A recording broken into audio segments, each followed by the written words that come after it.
I don't believe in music competitions and entering music competitions and that. I was once nominated for Sama Award for one of my albums. I didn't nominate it, and I was nominated and I didn't win, which is fine by me because I don't think you can judge art. You can't judge art. Nobody can judge art. Who's to say, oh no, that album is better than that album, so I don't believe in that concept. In fact, if I had won it, I would have given the award to whoever else, you know what I mean? Because I don't believe in that concept of competitions, music competitions, They have it all across the board, classical competition, who can play the fastest, who can play the best, who's closest to Bach. It doesn't make sense to me. It's cover versions to me, I mean, it takes a lot of practice to do that, and that's what it is. It's about practice. When you practice your instrument, you become familiar with it, and then if you don't get bored with it, you'll find other things. And because with me, I'm always learning. I never say that I've learned everything in music. Never. I think I've only scratched the surface of music. Every day you learn something new. And that is why I play lots of different instruments as well, because not because I get bored of the one, it's because, you need a little sound to, like if I'm too much of the piano, I like to come back to the guitar or back to the bow, the mouth bow. And because it's a constant search, for what you have been searching for, you will find, and then you'll find more. Because that's what happens when you scratch surfaces. You realize it runs deep and you keep scratching layers and you find out things, and then you find the hard core where it comes from,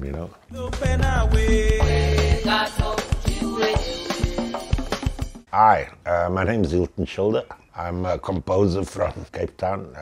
I've been playing music professionally since 1978, playing with lots of groups, and I come from a very large musical family, the Schilders, which are related to the Africas. Africas and the Schilders are a huge musical dynasty from here. I'm about 10th generation musician, Actually, it goes even further than that, goes back further than that, because the music comes from both my paternal and maternal side, My father was one of 14 children, all played music. I come from that kind of a background. I've been playing music since I was 3 years old, I've never looked back. When I was 3 years old, I made a decision. I want to only play music and do art. And that's what I've done my whole life. I've never really worked for a boss, I've never had a boss do. I've always done my own thing. It was hard. It's been a very hard road, but if you stick to your principles and whatever you believe in, then you can go really far with it, as long as you stick with it. And if you can stick with it for more than 10 years, then, you've got a winner. Okay, Guma, the way we spelled it, G-O-E-M-A without the H.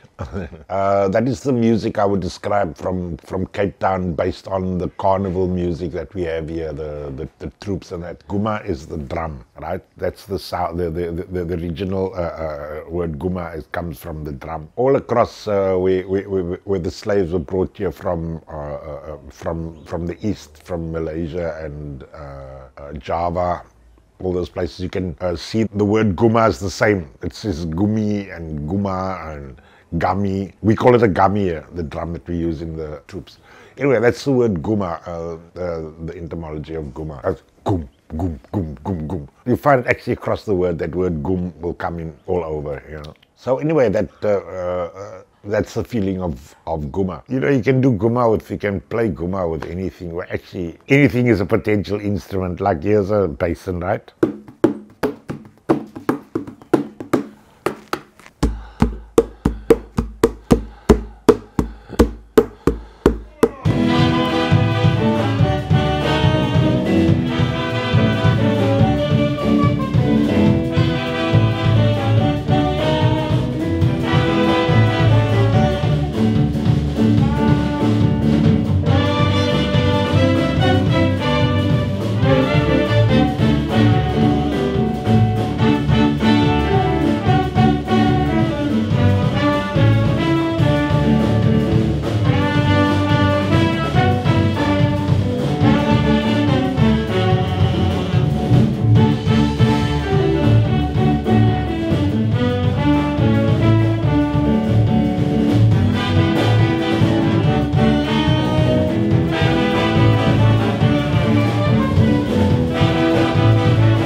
In the 80s, a guy called Mac McKenzie and myself. Mac McKenzie is also one of our very prolific composers. We started a rock group called the Genuines, but we were using Guma elements, and it was in the 80s when it was, we had a state of emergency. All our music got banned because of what we were writing about and singing about, and we became one of the top bands in South Africa at the time when the guys were in a really commercial space in the 80s, They're still speaking about us today. And we took Guma. In fact, our first album was called Guma, but it was a rock album. We took that music straight into a mixture of rock and punk and bakanga and everything, and we fused it. We did about 5 albums.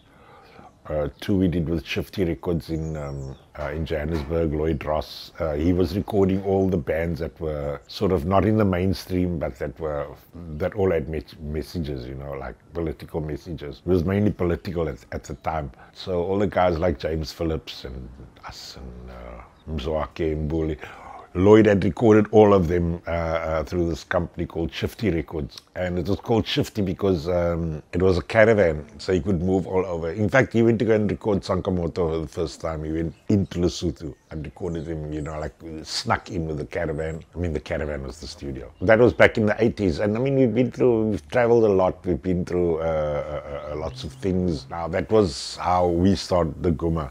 And then it evolved. We got more involved with it, and then our second album was called Mr. Mac and the Genuines, where we brought Mac's father in, who was a banjo player. That album was a real Guma album, because it's like completely the music from here. It was totally different to the first album. The second album we did real Guma stuff, and then we had Tony Sidras and Robbie Jansen on horns with us.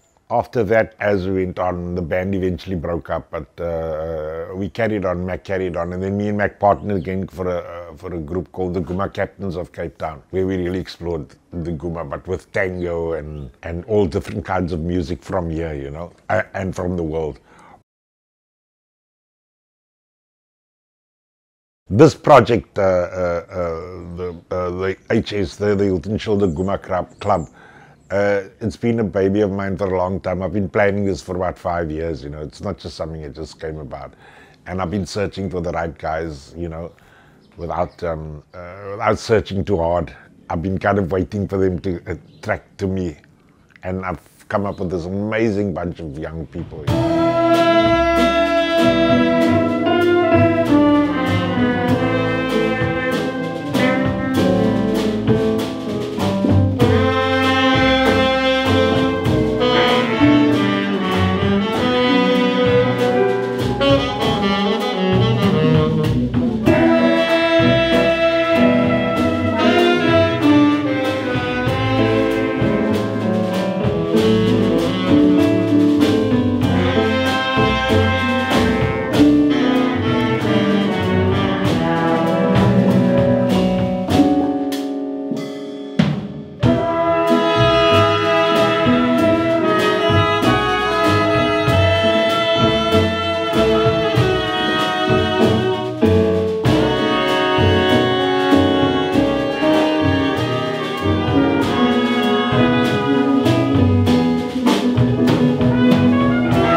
I really enjoy playing with young people in the 20s because of the energy and also the commitment that they give, you know. Of course, I understand that the older guys are on their own trip, but I need somebody. I need people that can listen to what I have to say, so the message gets across, you know, without being a dictator. They must love what they're doing, you know. And so far now we have a nice 4-piece horn section. We've got Duncan Johnson on alto and baritone, and we've got Byron Abrams on tenor, Mooney Bermans on trumpet, and Lizam Beats on trombone. That's the horn section. And then I've got Carlo Fabe on drums. And then I've got 2 bass players. I've got Sean Sandby on double bass and Clayton Pretorius on electric bass. Now, Clayton's 18 years old. He's an amazing bass player. Because the guys are all kind of session musicians, we got to keep our options open, you know, like, as it's a club, anyone can. I'm even going to ask you if you'd like to come and play in the club. You know what I'm saying?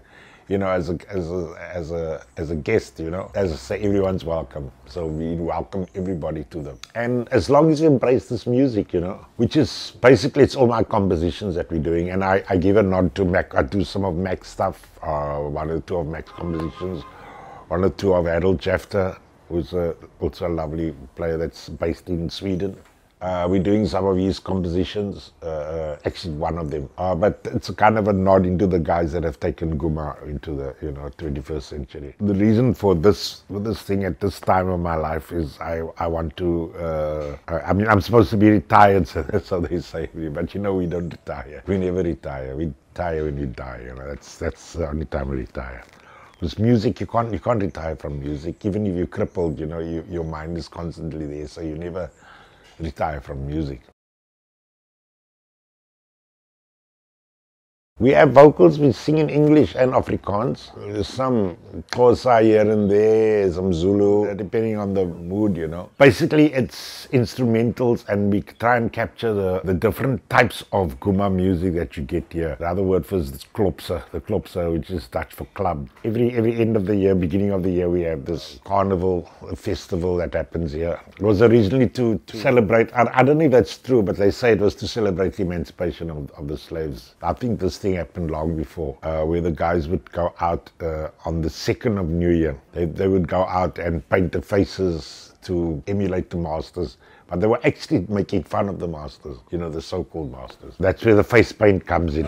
And that is why with this band we paint up, bro.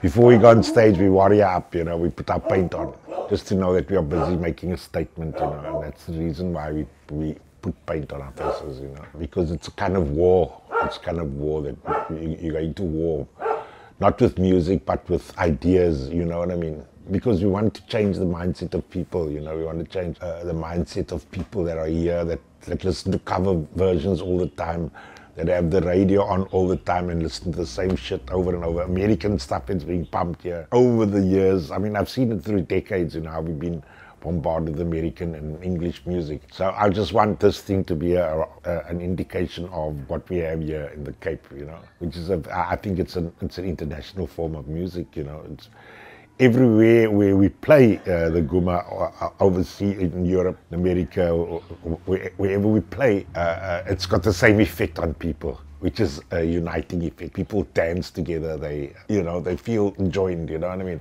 It's just the music. And I mean, it's African music. That's African music is like that, but it makes people, when you dance and you join in, it's got to do with what you say. It's just that here in Cape Town, we've kind of been like, I don't want to say marginalized, but you know, we have been put in a little spot where they say, okay, look here, you guys are coloreds. Right, this is your identity. You don't have teeth, you know, you don't have this teeth here. You belong in gangs, you all take drugs, which is the typical stereotype, you know. But of course, if you scratch the surface of that and go back much deeper, you'll find that the music will emerge, you know, what's hidden underneath the true music. And it's hard. Look, there have been poor imitations of Guma, like I won't mention names, but people have taken American songs and turn it into this or that. That's actually one of the main principles behind Guma, behind the troops, is to take songs and parody them, you know. But with this concept that I'm doing with a band, we're taking the music, we want to take it into concert halls as well as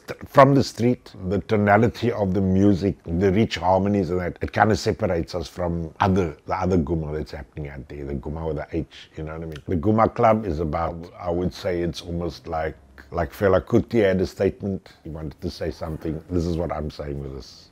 You know, this is our statement. We have something to say. We don't even have to say it in words. We can just show you with the music what it's about.